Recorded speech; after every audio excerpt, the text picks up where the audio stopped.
அகர முதல எழுத்தெல்லாம் ஆதி பகவன் முதற்றே உலகு. நெஞ்சமெங்கும் நிறைந்திருக்கும் அன்பு நெஞ்சங்களுக்கு எனது அன்பார்ந்த வணக்கம். நான் உங்கள் 5ஆம் தலைமுறை ஜோதிடர் ராம்குமார் ராஜேந்திரன். இன்னைக்கு நம்ம பார்க்கக்கூடிய தலைப்பு, மகர ராசி அன்பர்களுக்கு 2ஆம் இடமான குடும்பம் தனஸ்தானத்தில் நடைபெறவிருக்கும் சனி பகவானுடைய வக்ர பயிற்சி. சுமார் 139 நாட்களுக்கு நடைபெறவிருக்கும் இந்த நிகழ்வானது ஜூன் மாதம் 30ஆம் தேதி முதல் நவம்பர் மாதம் 15ஆம் தேதி சுமார் 4.5 மாத காலம் நடைபெறவிருக்கும். இந்த நிகழ்வு மகர ராசி அன்பர்களுக்கு 2ஆம் இடமான குடும்பம், தனம் மற்றும் கல்வி வாக்குஸ்தானத்தில் நடைபெறவிருக்கு. ஸோ கும்பத்தில் பயணம் செய்யும் இந்த சனி பகவான் தன்னுடைய வக்கர நிலையை அடையும் பொழுது இதுவரையும் யாருக்கெல்லாம் பாதிப்பாக இருந்ததோ அவர்களுக்கெல்லாம் சில சுப நிகழ்வுகளையும் நல்ல பலன்களையும் சாதகமான நிலை அப்படிங்கிறது உருவாக்கக்கூடிய தருணமாக இருக்க போதுங்க இந்த சனி பகவானுடைய வக்ர நிவர்த்தி.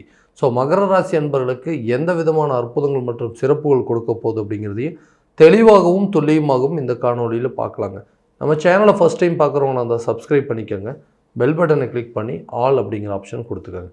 ஸோ மகர ராசி அன்பர்கள் சனி பகவானை அதிபதியாக கொண்டவர்கள். ஸோ தன்னுடைய நிலையில் எப்போவுமே தெளிவாகவும் துல்லியமாகவும் வாழக்கூடிய நபர்கள் அப்படிங்கிறது. எவ்வளோ கஷ்டங்கள் வந்தாலும் மற்றவங்களுக்கு அது தெரியக்கூடாது அப்படின்னு நினச்சி வாழக்கூடிய ஒரு நபர்கள் அப்படின்னு சொல்லலாம். சனி பகவான் அதிபதி அப்படிங்கன்னா நீதி நெறி தவறாதவர்கள். தன்னுடைய நிலையில் எந்த விதத்துலேயும் நிலை தவறாமல் வாழ்ந்து காட்டணும். எவ்வளோ கஷ்டங்கள் வந்தாலும் சரி, எவ்வளோ பிரச்சனைகள் வந்தாலும் சரி, தன்னுடைய வாழ்க்கை நிலையை மாற்றிக்கவே கூடாது, எப்போவும் ஒரே நிலையாக இருக்கணும் அப்படின்னு நினைக்கக்கூடிய இந்த மகர ராசி அன்பர்கள்.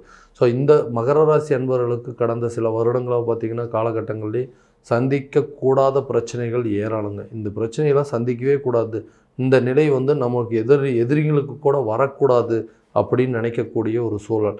ஏன்னா இழந்த இழப்புகள் அப்படிங்கிறது ஏராளங்க. அதே போல் அவங்க பட்ட கஷ்டங்களும் நஷ்டங்கள் அப்படிங்கிறது ஏராளம். எதை தொட்டாலுமே நஷ்டமாகுதுங்க. எதையுமே என்னால் சாதிக்க முடியல, எதையுமே என்னால் பண்ண முடியல. ஒரு தொழில் பண்ணணும் அப்படின்னு நினச்சா கூட அதில் 1008 தடைகள் வந்துகிட்டே இருக்குது. நம்ம அடுத்தவங்களுக்கு சொன்னால் அது சக்ஸஸ் ஆகுதுங்க, ஆனால் நமக்கு செய்யணும் அப்படின்னு நினச்சி முயற்சி பண்ணால் ஃபெயிலியர் ஆகுது. ஏன் இந்த நிலை? நம்மள்கிட்ட அட்வைஸ் கேட்டவங்களாம் இன்றைக்கி ரொம்ப நல்லபடியாக இருக்காங்க, நல்ல ஆஹா ஓஹோன்னு இருக்காங்க. அவங்களே சொல்லணும், உங்ககிட்ட தாங்க அட்வைஸ் கேட்டேன், நான் கேட்டது உங்கள் அட்வைஸை கேட்டு தான் இன்றைக்கி நான் நல்ல நிலையில் இருக்கிறேன், என் பிஸ்னஸ் நல்லா போயிட்டுருக்கு அப்படின்னு சொல்கிறாங்க. ஆனால் நம்ம நிலை அப்படிங்கிறது இன்னும் அதே சூழலில் தான் இருக்குது. தன்னால் அடுத்தவங்க ஏறி, அதாவது வாழ்க்கையில் அடுத்த லெவலுக்கு போனது தான் மிச்சமே தவிர தன்னால் யாரும் கெட்டு போனாங்க அப்படிங்கிற சூழல் என்றைக்குமே இருக்கவே இருக்காது. ஏன்னா நம்ம ஒரு பிஸ்னஸ் பண்ணணும்னு நினைக்கிறோம், அந்த பிஸ்னஸுக்கு தேவையான ஃபினான்சியல் சப்போர்ட் அப்படிங்கிறது கண்டிப்பாக கிடைக்கவே இல்லை. நம்ம ஒரு பிஸ்னஸ் ஆரம்பித்தோம் அப்படின்னா ஏதாவது ஒரு விதத்தில் நஷ்டமாகுதுங்க.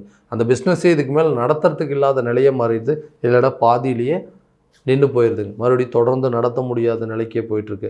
ஏன் இந்த அவலம், எதனால் இந்த காரணம் அப்படின்னு சொல்லி யோசிச்சுங்க பேசாமல் இந்த பிஸ்னஸ் பண்ணுறதையும் விட்டுட்டு வேலைக்கே போயிடலாமா அப்படிங்கிற நிலையெல்லாம் வந்திருக்குங்க. ஸோ இந்த நிலை அப்படிங்கிறது கண்டிப்பாக மாறும். ஏன் அப்படின்னு கேட்டிங்கன்னா, அந்த சனி பகவான் உங்களுடைய ராசியோடைய அதிபதி அப்படின்னு சொல்லுவாங்க. அவர் 2ஆம் இடத்துல இருக்கும்போது தனம் சம்மந்தப்பட்ட சில பாதிப்புகள் அப்படிங்கிறத கண்டிப்பாக நிவர்த்தி செஞ்சு கொடுப்பாருங்க. ஏன்னா இந்த பிஸ்னஸ் பண்ணுறதுக்கு ஃபினான்ஷியல் லெவலில் பயங்கர பிரச்சனைகள் அப்படிங்கிறது சந்திச்சுட்டு இருந்தீங்க. அந்த சப்போர்ட் அப்படிங்கிறது உங்களுக்கு கண்டிப்பாக ஏதாவது ஒரு சூழ்நிலை, நண்பர்கள் மத்தியிலையோ உறவினர்கள் மத்தியிலையோ இல்லை பேரண்ட்ஸுக்கூடையோ ஏதாவது ஒரு சூழலில் உங்களுக்கு கண்டிப்பாக சப்போர்ட் கிடைக்கும்.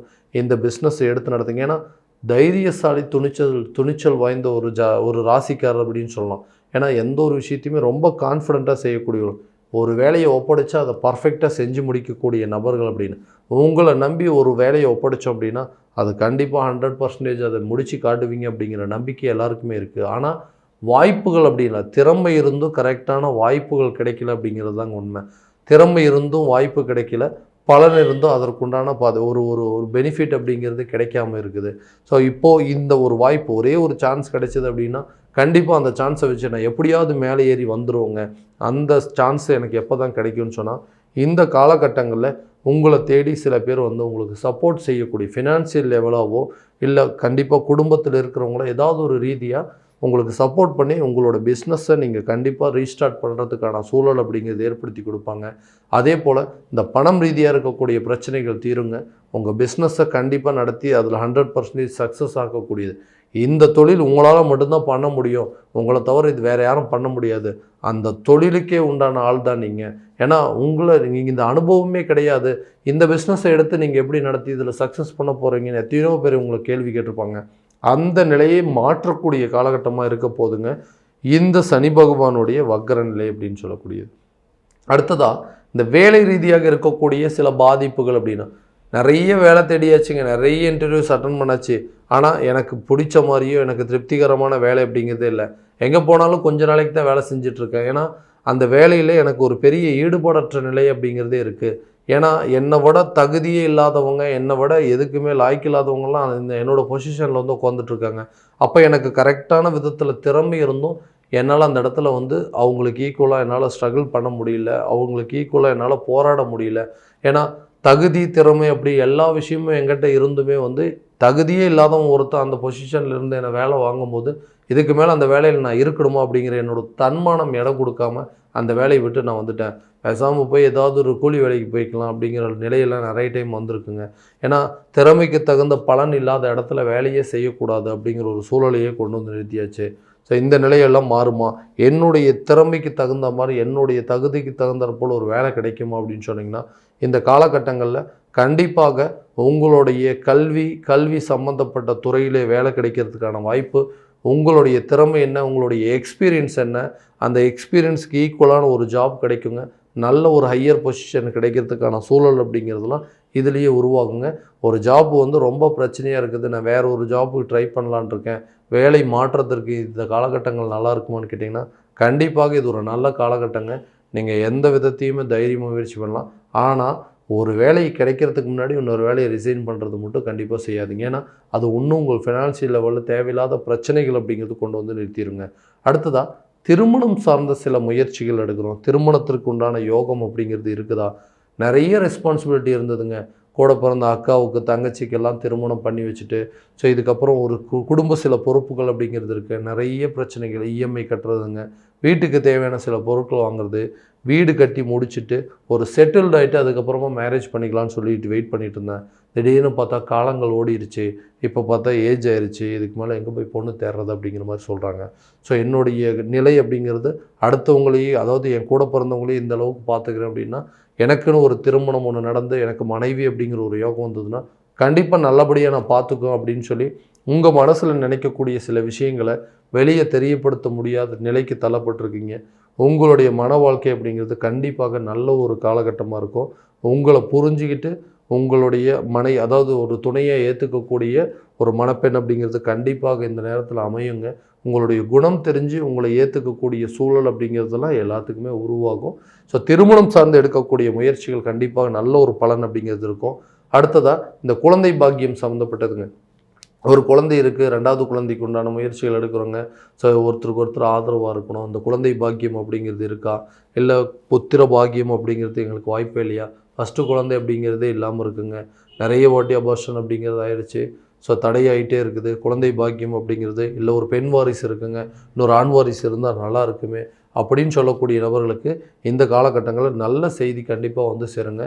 இரண்டாவது குழந்தைக்கு உண்டான சில யோகங்கள் அப்படிங்கிறது உருவாகுங்க.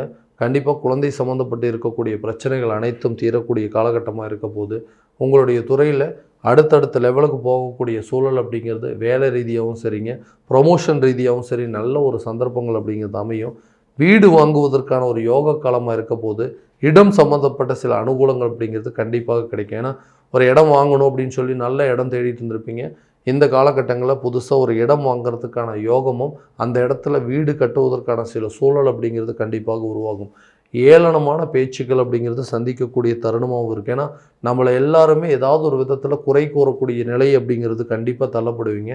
யாரை பற்றியும் விமர்சனம் பண்ண வேண்டாம். உங்களுடைய வேலையை மட்டும் கரெக்டான விதத்தில் செஞ்சுட்டு இருந்தீங்க அப்படின்னா மற்றவங்களுடைய விமர்சனத்துக்கு காது கொடுத்து கேட்க ஆரம்பிச்சிங்கன்னா தான் பிரச்சனைகள் அப்படிங்கிறது தொடங்கும். ஏன்னா இந்த 2ஆம் இடம் இருக்கக்கூடிய குடும்பஸ்தானத்தில் கணவன் மனைவிக்கிடையே நிறைய கருத்து வேறுபாடுகள் அப்படிங்கிறது உருவாகும். எதுக்கெடுத்தாலும் சண்டை போட்டுகிட்டே இருக்கிற மாதிரி ஆர்கியூமெண்ட்ஸ் அப்படிங்கிறது ரொம்ப அதிகமாகவே இருந்துகிட்ருக்கு. ஒருத்தருக்கு ஒருத்தர் விட்டு கொடுத்து போக முடியல, ஒருத்தருக்கு ஒருத்தர் புரிஞ்சிட்டும் வாழ முடியல. இந்த நிலையிலேயே போயிட்டு இருந்தது அப்படின்னா கண்டிப்பாக நாங்கள் 2 பேரும் டிவோர்ஸ் ஆகக்கூடிய சூழ்நிலை அப்படிங்கிறதா ஏற்படும். எங்களுக்குள்ள ஒரு ஒற்றுமை இல்லை, அண்டர்ஸ்டாண்டிங் இல்லை அப்படின்னு சொல்கிறவங்களுக்கு கண்டிப்பாக இந்த குடும்பஸ்தானத்தில் இருக்கக்கூடிய சனி பகவானுடைய வக்கர நிலை குடும்பத்தில் இருக்கக்கூடிய பிரச்சனைகள் அனைத்தையும் தீர்த்து வைக்குங்க. அதே போல் கணவன் மனைவிக்கிடையே நல்ல ஒரு ஒற்றுமை அப்படிங்கிறது ஏற்படும். குழந்தைகள் மத்தியில் நல்ல ஒரு முன்னேற்றம், அதாவது ஹஸ்பண்ட் ஒய்ஃபு குழந்தைங்க எல்லாம் சேர்ந்து ஒரு ஜாலியான ட்ரிப்பு போகிறதுக்கான சூழல் அப்படிங்கிறது ஏற்படுங்க. உங்களுக்குள்ள இந்த மன வாழ்க்கை அப்படிங்கிறது கண்டிப்பாக ஒரு நல்ல காலகட்டமாக இருக்கக்கூடிய ஒரு நிலை அப்படிங்கிறது கண்டிப்பாக வருங்க. அடுத்ததாக இந்த உடல் ஆரோக்கியம் சார்ந்த சில விஷயங்கள் உடல் ரீதியாக பாதிப்பு கொடுத்துட்டே இருக்குது. அடிக்கடி ஏதாவது ஒரு பிரச்சனை வந்துட்டுருக்குங்க. திடீர்னு நல்லா தான் இருந்த மாதிரி இருந்ததுக்கு சுகர் இருக்குங்கிறாங்க, பிபி இருக்குங்கிறாங்க, ஏதாவது ஒரு பிரச்சனைகள் இருக்குது. ஹாஸ்பிட்டலுக்கு போனாவே எனக்கு ஏதாவது ஒரு தொந்தரவு இருக்குது அப்படின்னு சொல்லிகிட்டே இருக்கிறாங்க. இதனால் மன உளைச்சல் அப்படிங்கிறது ரொம்ப அதிகமாகிடுச்சு. ஸோ ஆரோக்கியமான வாழ்க்கையை என்னால் வாழ முடியாதா அப்படின்னு சொல்லிட்டு இருக்கிறவங்களுக்கு கண்டிப்பாக இந்த ஒரு நல்ல காலகட்டங்கள் உடலையும் மனதையும் வலிமையை வச்சுக்கக்கூடிய சூழ்நிலை அப்படிங்கிறது இந்த சனி பகவான் ஏற்படுத்துவார். ஸோ உடல் ஆரோக்கியத்தில் இருக்கக்கூடிய பிரச்சனைகள் கண்டிப்பாக தீருங்க. உடற்பயிற்சி மூலமாகவும் தியானம் மற்றும் யோகா மூலமாகவும் நீங்கள் எடுக்கக்கூடிய முயற்சிகள் உடல் ரீதியாக நல்ல ஒரு முன்னேற்றத்தை கண்டிப்பாக ஏற்படுத்தி கொடுக்கும். நீண்ட நாட்களாக இருந்து வந்த உடல் உபதைகள் அப்படிங்கிறது கண்டிப்பாக தீருங்க. அதே போல் கடன் சம்மந்தப்பட்ட பிரச்சனைகள், ரொம்ப கடன் அதிகமாகிடுச்சு, அடுத்தவங்களுக்கு சப்போர்ட் பண்ண போய் அதுலேயும் தேவையில்லாத கடன், நானும் பிஸ்னஸ் பண்ணுறேன் என்னுடைய தேவைக்கு, அதே போல் இருந்தால் தான் நல்ல சம்பளம் வாங்கிட்டு இருந்தோம் அப்படின்னா அது ஒரு பெரிய பாதிப்பாகவும் இருக்காது. வாங்குகிற சம்பளங்கள் எல்லாம் ஃபுல்லாக அந்த இஎம்ஐ கட்டுறதுக்கும் அதே போல் அந்த கடனை அடைக்கிறதுக்கான சூழலையே போயிடுச்சு. இதனால் ஒரு மாதத்தை சமாளிக்கிறதுக்கு அடுத்த மாதத்துக்கு கடன் வாங்க வேண்டியதாக இருக்குது. இந்த நிலை அப்படிங்கிறது போயிட்டே இருக்குதுங்க. தனம் சம்மந்தப்பட்ட சில பிரச்சனைகள் அப்படிங்கிறது, பணம் நிறைய இடத்துல கொடுத்து வச்சுருக்கேன், அந்த பணம்லாம் வந்ததுனாவே எனக்கு பாதி பிரச்சனை தீர்ந்துருன்னு சொல்கிறவங்களுக்கு இந்த கடன் ரீதியாக இருக்கக்கூடிய நிலைகள் அனைத்தும் மாறுங்க. ரொம்ப நாளாக பண வரவுகள் வர வேண்டிய இடத்துல இருந்து கரெக்டான நேரத்தில் வந்து சேரும். ஒரு பிஎஃப் ஒரு செட்டில்மெண்ட்டுக்காக நீங்கள் வெயிட் பண்ணிட்டு இருந்தீங்கன்னா கூட கண்டிப்பாக இந்த காலகட்டங்களில் இந்த பிஎஃப் வீட்டு சம்மந்தப்பட்ட சில விஷயங்கள், அதே போல் இந்த பென்ஷன் சம்மந்தப்பட்டது, இந்த செட்டில்மெண்ட் சம்மந்தப்பட்ட சில விஷயங்கள்லாம் கண்டிப்பாக இந்த நேரத்தில் உங்களுக்கு ஒரு பெரிய ஹெல்ப்பாக இருக்கும். இது மூலமாக சில கடன்களை அடைக்கக்கூடிய யோக காலமாக இருக்க போகுது. அடுத்ததாக குழந்தைங்களுடைய கல்வி சார்ந்த சில விஷயங்கள், குழந்தைங்களோட கல்வியில் நல்ல ஒரு முன்னேற்றம் அப்படிங்கிறது இருக்கும். அவங்க இந்த ஹையர் ஸ்டடீஸ் முடித்து அதுக்கு அடுத்தது மேற்படிப்புக்கு வெளிநாடு சென்று படிக்கக்கூடிய யோகமும், கல்வியில் நல்ல ஒரு முன்னேற்றம், அதாவது எப்பயும் படிக்கிறத விட கொஞ்சம் ஸ்டெப் எடுத்து படிக்கணும். 2ஆம் இடத்துல குடும்பம் தனஸ்தானத்தில் கல்வி ஸ்தானத்தில் இருக்கக்கூடிய சனி பகவான் இந்த வக்ர நிலை அடும்போது கல்வியில் ஒரு நல்ல முன்னேற்றம் அப்படிங்கிறது இருக்குங்க. நல்ல ஹையர் ஸ்டடீஸ் படிக்கிறதுக்கு எக்ஸாம்ஸில் நல்ல மார்க் எடுப்பதற்கான சில சூழல் அப்படிங்கிறது கண்டிப்பாக உருவாகக்கூடியது. பிள்ளைகளுடைய கல்வி நல்ல ஒரு முன்னேற்றம் அப்படிங்கிறது இருக்குங்க. நீண்ட நாட்களாக இருந்து வந்த கல்வி தடை அப்படிங்கிறது அகலக்கூடிய காலகட்டமாக இந்த சனி பகவானுடைய வக்ர நிலை அப்படிங்கிறது இருக்க போகுது. இது வரைக்கும் பார்த்ததெல்லாம் பார்த்தீங்கன்னா கோச்சார பலன்கள் மட்டும்தாங்க. இந்த பலன்கள் உங்களுக்கு நடக்குமா அப்படின்னா உங்களுடைய ஜனன ஜாதகத்தை முழுமையாக தெரிஞ்சுட்டு அதற்குண்டானபடி முயற்சிகள் எடுத்தீங்க அப்படின்னா கண்டிப்பாக எல்லா விதமான வெற்றிகள் அப்படிங்கிறது உங்களுக்கு கிடைக்குங்க. ஸோ உங்களுடைய ஜாதகம் எங்கிட்ட பார்க்கணும் அப்படின்னு ஆசைப்பட்டீங்கன்னா கீழே இருக்க நம்பருக்கு கான்டாக்ட் பண்ணி அப்பாயின்மெண்ட் ஃபிக்ஸ் பண்ணிக்கோங்க. அப்படி இல்லையா உங்களுடைய ஜாதகத்தை வாட்ஸ்அப் மூலமாக அனுப்பிச்சி வச்சிங்க அப்படின்னா தெளிவான முறையில் கணிச்சு துல்லியமான பலன்கள் அப்படிங்கிறது உங்களுக்கு தெரியப்படுத்தப்படுங்க. மீண்டும் அடுத்த காணொலியில் உங்களை சந்திக்கும் வரை உங்களிடமிருந்து விடைபெறுவது உங்கள் ராம்குமார் ராஜேந்திரன். நன்றி.